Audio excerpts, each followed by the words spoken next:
नमस्कार, स्वागत है आपका जनगणमन 24/7 पर, जो कि मेरा यूट्यूब चैनल है। आप उसे लाइक करें, सब्सक्राइब करें। और पिछले महीने आपने देखा था कि लेह में किस तरीके से 4 लोगों की जानें चली गई थी और 90 से ज्यादा लोग घायल हुए थे। एक बहुत लंबा प्रोटेस्ट चल रहा था, जिसमें कि राज्य का दर्जा मांगा जा रहा था। लोग 6 शेड्यूल का स्टेटस मांग रहे थे और इसी लोकतांत्रिक डिमांड को मांगते मांगते लोगों की जानें चली गई।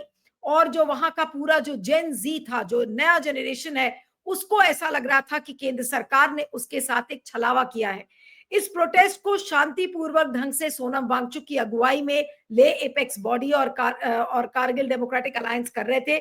लेकिन क्या हुआ अंत में? लोग मारे गए, 4 लोगों की जाने गई, 90 से ज्यादा लोग घायल हुए और सोनम वांगचुक को गिरफ्तार भी कर लिया गया। अब एक इतनी अड़ियल सरकार आज कम से कम एक डिमांड पर जाकर झुकी है, और वो है न्यायिक जांच की। अभी खबर आ रही है थोड़ी देर पहले ही कि होम मिनिस्ट्री ने एक ऑर्डर निकाला है, जिसमें कहा गया है कि 24 सितंबर को जो लेह में हिंसा की घटना हुई थी, उसकी न्यायिक जांच की जाएगी। और एक रिटायर्ड सुप्रीम कोर्ट जज के अंडर में ये जांच की जाएगी। लेकिन क्या ये जो न्यायिक जांच है, क्या ये काफी होगा? क्या ये ले और लद्दाख के लोगों के साथ पूरा न्याय होगा? क्योंकि उनकी जो बाकी की डिमांड्स हैं, 6 शेड्यूल स्टेटस और भी कई सारी डिमांड्स हैं, वो कोई भी डिमांड अभी सरकार पूरी करने को तैयार नहीं है। हालांकि होम मिनिस्ट्री के अधिकारी अभी भी कह रहे हैं कि केंद्र सरकार डायलॉग करना चाहती है, लेकिन ऐसी डिमांड को पूरा करने से क्या होगा? और दूसरी बात यह है कि क्या जो ये न्यायिक जांच के आदेश दिए गए हैं, क्या उस चीज को लेकर अगर केंद्र सरकार मान गई है, तो क्या हम ये समझे कि केंद्र सरकार आज ले के लोगों के सामने झुकना पड़ा? आज इसी सब पर हम बातचीत करेंगे। हमारे साथ सज्जाद हुसैन कारगिली हैं, जो कि बहुत बड़े पॉलिटिकल एक्टिविस्ट हैं वहां पर। आपका बहुत बहुत स्वागत है Sajjad, thank you so much for joining. आज न्यायिक जांच के लिए सरकार तैयार हो गई है। क्या हम इसे माने कि केंद्र सरकार को लेके आवाजों के आगे झुकना पड़ा? देखिए, किसी भी सरकार को आवाम के आवाज के सामने झुकना चाहिए, क्योंकि लोकतंत्र का यही तकाजा है।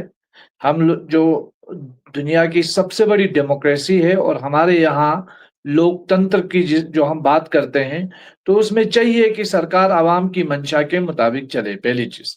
दूसरी बात यह है कि जो लद्दाख में 24 सितंबर को हुआ, जहां बहुत सारे लोगों को, तकरीबन 80 के करीब लोग जख्मी हो गए, 4 लोग जो है वो मारे गए, जिसमें एक पूर्व सैनिक भी था जिन्होंने कारगिल जंग में एक बहुत बड़ी लड़ाई उन्होंने देश के लिए लड़ी। वो बिलाखिर हमारी ही सिक्योरिटी फोर्सेस की गोली से मारा गया। और इसके साथ साथ 10-15 के करीब क्रिटिकली इंजर्ड हुए। कुछ अभी भी दिल्ली में, श्रीनगर में और लेह में जेर इलाज है। तो गर्ज मेरा कहने का ये है कि लद्दाख जैसा क्षेत्र जो बहुत ही सेंसिटिव है, ऐसे क्षेत्र के अंदर इस तरह की चीजें होना, मुझे बड़ा अफसोस हुआ। पूरे लद्दाख इस वक्त सदमे में है। और आज लद्दाख के लोग चाह रहे थे कि एक साइलेंट मार्च लद्दाख के अंदर निकाला जाए और लेह और कारगिल के पूरे अवाम जो है उसके लिए हर ब्लॉक हेडक्वार्टर पे, हर सब डिवीजन में जो है वो एहतजाज करने जा रहे थे। लेकिन लेह के अंदर हमने देखा बिल्कुल कर्फ्यू सी स्थिति बनाई गई। को चेयरमैन जो लेह एपेक्स बॉडी के, उनको हाउस अरेस्ट किया गया।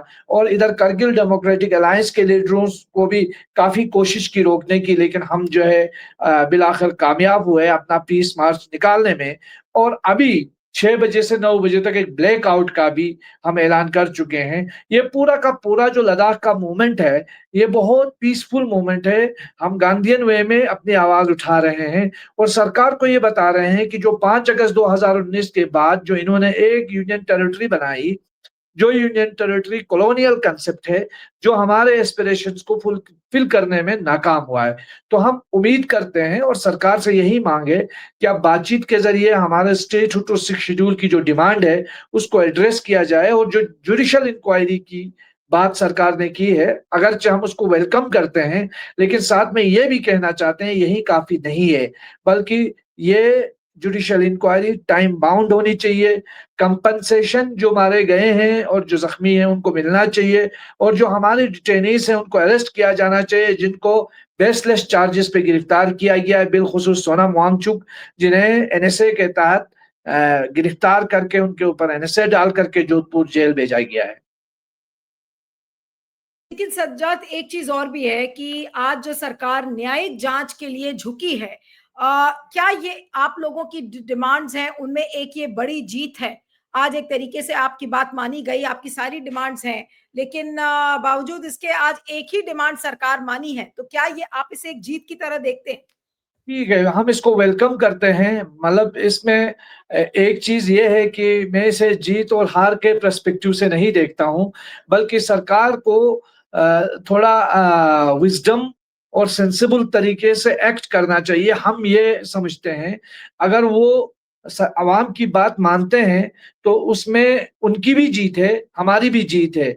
लेकिन अगर वो लोग तकब्बुर और गुरूर के साथ घमंड, अपना एरोगेंस दिखा के, पावर का ज़ोर दिखा करके हमारी आवाज़ को दबाने की कोशिश करना चाहते हैं, तो मुझे लगता है कि ये उनका भी फेलियर है और हमारा डेमोक्रेटिक सेटअप का भी फेलियर है। तो उनको चाहिए, सरकार को चाहिए जो ऊपर बैठे हुए हैं, कि लद्दाख जैसा एक रीजन जो बहुत सेंसिटिव है, जिसके एक तरफ चाइना बैठा है, एक तरफ पाकिस्तान बैठा है, इतनी हॉस्टाइल ताकतों के बीच में लद्दाख जैसा सेंसिटिव रीजन बैठा है। यहाँ के लोग आज नाराज़ हैं, खुश नहीं हैं, और आज़ादी के बाद से लेकर अब तक ये पहली बार है कि जब जब लद्दाख के लोग जो है, पूरे के पूरे लद्दाख के अवाम एक पेज पे हैं और नाराज़गी का इज़हार कर रहे हैं, गुस्से का इज़हार कर रहे हैं, और जिनकी आवाज़ को सरकार के ज़रिए, पुलिस के ज़रिए खामोश करने की कोशिश की जा रही है। सज्जाद, आप लोगों की जो डिमांड्स थी उनमें पहला डिमांड यही था कि जो 24 सितंबर को जो घटना हुई है उसकी एक जुडिशियल इंक्वायरी हो। उसके बाद जो दूसरा डिमांड थी कि कॉम्पेंसेशन दिया जाए जो लोग जिनकी मृत्यु हो चुकी है और जो लोग घायल हुए हैं। उसके बाद जो दूसरी तीसरी डिमांड थी कि तुरंत जितने भी लोगों को डिटेन किया गया था उनको छोड़ा जाए, जिसमें कि सोनम वांगचुक इंक्लूडेड है। और लास्ट जो आप लोगों की डिमांड थी कि डेमोक्रेसी को रिस्टोर किया जाए, लोकतंत्र को बहाल किया जाए और जो राज्य का दर्जा है और जो 6 शेड्यूल स्टेटस है वो दिया जाए। इन सारी डिमांड्स के बीच में सरकार ने आपकी एक ही डिमांड मानी, जिसमें कि न्यायिक जांच को लेकर वो तैयार हुई है। आपको इससे उम्मीद क्या लगती है? क्या न्यायिक जांच से आपको न्याय मिल पाएगा? क्या लेह की जनता इस बात से खुश हो पाएगी और उनको क्या उम्मीद बंधी है कि आपकी बातें सुनी जाएंगी और सरकार आपकी बात सुनेगी? हमारे देश के अंदर जब भी इंसान को इंसाफ चाहिए होता है, वो अदालत का ही दरवाज़ा खटखटाता है। ये अलग बात है कि वहाँ से मायूसी भी मिलती है और वहाँ से लोगों को खुशी भी मिलती है, ये दोनों चीज़ें मिलती हैं। लेकिन ये बात सच है कि अगर कहीं हमें इंसाफ माँगना हो, तो हम लोग जो है अदालत का ही दरवाज़ा खटखटाते हैं। जब कोई इंसान बीमार होता है, तो वो हॉस्पिटल की तरफ रुख करता है और एक डॉक्टर से पूरी अपनी उम्मीदें लगाए बैठता है। बिल्कुल उसी तरह इंसाफ के मामले में एक जज से ही हम ये उम्मीद लगाए बैठेंगे, क्योंकि वो 30-40 साल उन्होंने अपनी सर्विस की होगी, कॉन्स्टिट्यूशन की हिफ़ाज़त में उन्होंने बात की होगी। यही हम एक पॉज़िटिव सोच के साथ हम ये उम्मीद करते हैं कि हमारे जो 24 सितंबर को जो यूथ्स मारे गए, जिनके ऊपर फायरिंग हुई, उनको इंसाफ मिलेगा, और जो डिटेनीज़ हैं, वो बहुत सारे ऐसे बेसलेस चार्जेस पे उनको गिरफ्तार किया गया है। तो मैं उम्मीद करूँगा कि वो कम से कम जो है सरकार की तरफ से भी एक सेंसिबल तरीके से एक विज़डम का मुज़ाहिरा करते हुए उनको रिलीज़ किया जाएगा, और ख़ासकर सोनम वांगचुक जी, जिनको तो बेसलेस, देखिए आप, लद्दाख के मूवमेंट को बदनाम करते वक़्त बहुत सारे चार्जेस लगाए गए। उनको जेन ज़ी कहा गया, जैसे उनको कहा गया कि ये प्रो चाइना है, प्रो पाकिस्तान है, या श्रीलंका से जोड़ दिया गया, बीच में बांग्लादेश से जोड़ दिया गया। यानी कोई साउथ एशिया में कम ही कोई ऐसा मुल्क बचा हो जिसके साथ हमें नहीं जोड़ा गया हो। तो ये बहुत अनफॉर्च्यूनेट चीज़ था। इससे पूरा लद्दाख जो है, उनको तकलीफ़ है लद्दाख के अवाम को, क्योंकि हमने 48 से लेकर अब तक जो है, हर मुकाम पे जब-जब देश में कोई मुसीबत टूट पड़ी है, लद्दाख के अवाम ने अपना खून देकर इन सरहदों की, इन बॉर्डर्स की हिफ़ाज़त की है। आज कुछ चैनल्स अपनी टीआरपी के खातिर बिला सोचे-समझे इस तरह के इल्ज़ामात लगाते हैं कि हमारे एक तो अवाम का जो मनोबल है उसको ठेस पहुँचाते हैं और साथ ही साथ लद्दाख के मूवमेंट को भी पीसफुल मूवमेंट को भी कमज़ोर करने की कोशिश करते हैं। मैं एक और चीज़ बताऊँ हमारे जो रूलिंग पार्टी के बहुत सारे लीडरों ने जब ये वायलेंस हुआ तो एक शख्स था सेपक तंजीन सेपक उसकी फ़ोटोज़ दिखा-दिखा करके उसको बदनाम किया, उसको रुसवा किया, उसको तरह-तरह के ट्रोल किया गया, लेकिन कल वो बेल पे छूट गया और उसके शामिल होने की कोई सबूत की कहीं पे भी नहीं है। अब मुझे मेरा ये सवाल है कि उसकी जो इतनी बदनामी की गई और उसका जो इतना है, उसको ह्यूमिलिएट किया गया, उसका ज़िम्मेदार कौन होगा? लद्दाख में आप एक आदमी को श श नारा लगाने पर तो एफआईआर लगाते हैं, क्या उन चैनल्स और उन लीडर्स के ऊपर भी एफआईआर लगाएँगे, जिन्होंने लद्दाख के पूरे अवाम को जो है बेसलेस चार्जेस लगा करके बदनाम करने की कोशिश की? उसका जवाबदेह कौन होगा? वो अकाउंटेबिलिटी कौन सेट करेगा? ये भी नहीं, एक सवाल है। चीज और भी है, लोग ये कह रहे हैं कि भाई न्यायिक जांच के आदेश दे दिए गए हैं, अब ये न्यायिक जांच होती रहेगी, चलती रहेगी और इसी बहाने जो प्रोटेस्ट हो रहे हैं उसको डिफ्यूज करने की कोशिश करेगी केंद्र सरकार। क्या ये आपको एक स्ट्रैटेजी लगती है कि आपकी बाकी डिमांड्स नहीं मानी जाए, एक डिमांड मानकर और सरकार आपको बहकाने की कोशिश कर रही है ताकि आप लोग प्रोटेस्ट ना करें? जी।